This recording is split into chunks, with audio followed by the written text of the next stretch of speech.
بسم الله الرحمن الرحيم والتين والزيتون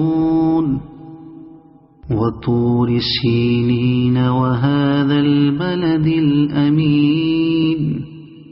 لقد خلقنا الإنسان